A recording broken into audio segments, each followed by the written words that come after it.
Hello, everyone, and welcome back to the Philanthropist. Today, we have a truly inspiring guest with us, Dr. Tara Haynes, a thought leader in corporate America, specializing in human resources.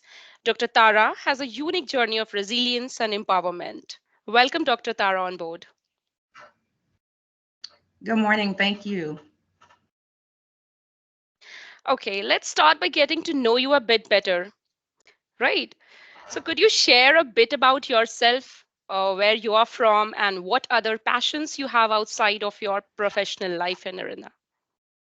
Yes, thank you. Absolutely. So I am originally from Little Rock, Arkansas. I have lived across about 7 different states just due to my professional journey as an HR professional of 15 years. I am a huge basketball, football, tennis, sports fan, I'll say, but also an avid walker. I try to get out and walk every day when it's not too cold. And I call myself a self-proclaimed popcorn connoisseur. But most importantly, I am a girl mom. Oh, that's wonderful to know. That's really superb. You have an incredible career in human resources, right? But you're also an accomplished author, as I know. How did you venture into writing and what inspired you to start creating? I would say it's definitely been probably an undertone since I was a young girl. My inspiration uh, came from my maternal grandmother, who was an avid writer. And as a result, writing has always just been a part of my journey, it just allowed me to really put my thoughts on paper, but also my experiences. And through that process, I really learned as I matured how writing and stories can empower others, regardless of where they are in their life and career. Grandmother and stories, they go together, and and who is an avid writer is an avid reader too. And stories Yes. are something which everybody is distinct to. Your journey is truly fascinating. When it comes to your writing process, what kind of research do you undertake when you're about to write? And how much time do you typically spend researching before diving into a new book or a new thing which comes to you? It varies.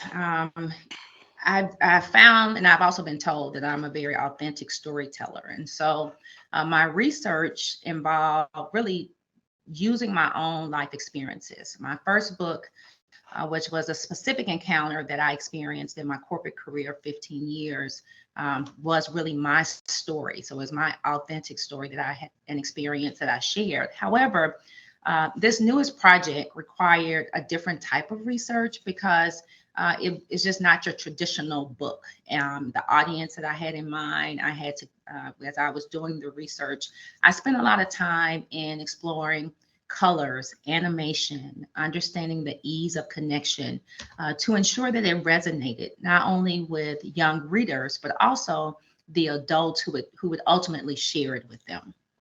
Yes, that's definitely right. Connecting with the audience is the most important thing. Publishing your first book must have been a significant milestone. How did that experience change your approach to writing? Did it alter your perspective or process in any way? Definitely, absolutely. Publishing my first book was liberating. It was very transformative because it marked a season of growth, but it also marked a season that was ending with my corporate career. It made me. That's when I truly realized the impact the stories can have on people. But it also pushed me to continue my writing to ensure that I share my experiences and to really just continue to unwrap the gift that I've been given. For our aspiring writers out there, what three tips would you give them as they embark on the writing journeys? What are Oh, the three tips? tips. Yes, yes, That's sure. that's hard. There's so many. The first I would say is definitely your greatest strength is your unique voice. So definitely put your voice in everything that you write. Second, I would recommend to be persistent. Once you start writing, similar to life, it can be filled with distractions. highs and lows. And it's important that you have an accountability partner who will check in with you, who will walk with you until you get to the finish line. And finally, I would say never underestimate the power of your story.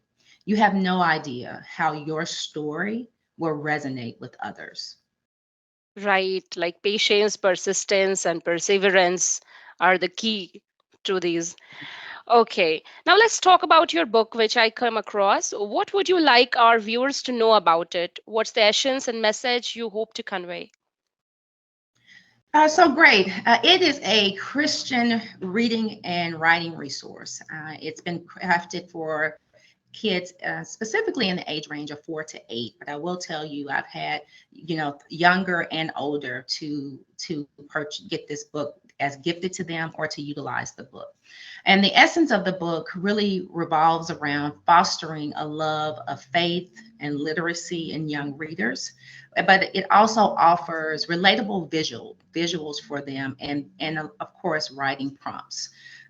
When I really was in the design phase of scripting with scriptures, it was to serve as a positive and uplifting resource for parents, for educators, for church organizations, for after school programs, and then most importantly, the young minds of those children between those ages of 4 and 8. I really believe that by combining Christian principles, we can inspire a generation of what I would say compassionate, imaginative, and faith-filled individuals. Oh, wow. I'm sure it must be engaging for the young learners. Okay, Absolutely. reflecting on your journey as an author, what has been your proudest moment? A moment where you thought, yes, I have made a significant impact.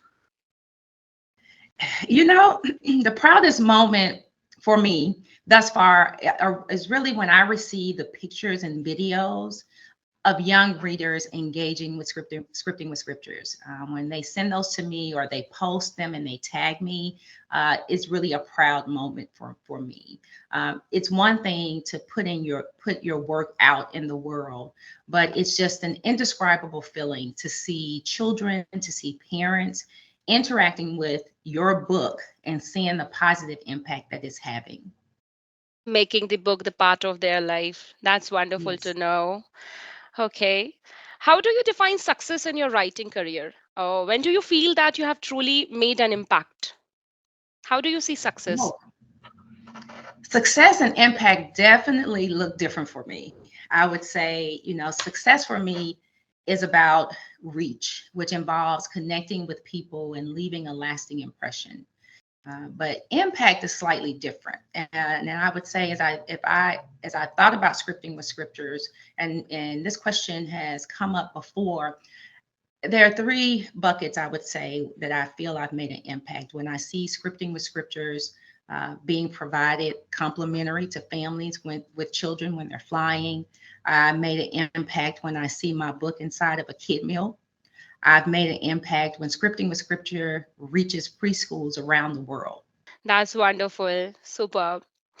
Dr. Thara, thank you so much for sharing your incredible journey and insight with us today. I really enjoyed hearing you. Your story is truly empowering, and we appreciate the wisdom you have shared here on the platform. And to our viewers, thank you for joining us on The Philanthropist. Don't forget us to like, share, and subscribe for more inspiring content. Until next time, keep making a positive impact in the world. It has been a pleasure. Thank you. Uh, okay, ma'am. So we are here off with the interview now. Let's talk something. Okay, is it cold over there?